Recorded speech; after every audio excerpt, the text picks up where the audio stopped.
81 সালে বাংলাদেশ আওয়ামী লীগ আমাকে সভাপতি নির্বাচিত করে। এর আগে আমি 80 সালে লন্ডনে যাই, কারণ তার আগে রেহানা লন্ডনে আমার চাচা নিয়ে গিয়েছিল লন্ডনে, আব্বার ফুফাতো ভাই, সেখানেই তার বিয়ে হয়।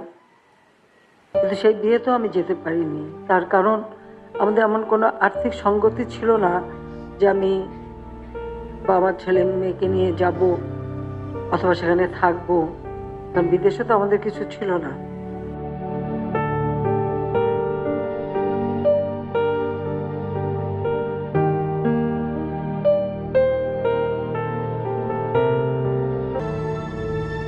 তবে 80 সালে যখন সে অন্তঃসত্ত্বা, তখন ভারতের প্রধানমন্ত্রী ইন্দিরা গান্ধী তিনি আমার জন্য সব ব্যবস্থা করে দেন এবং আমি লন্ডনে যাই। এই যে আমার একটা মাত্র বোনের বিয়ে, আমি সেখানেও যেতে পারিনি।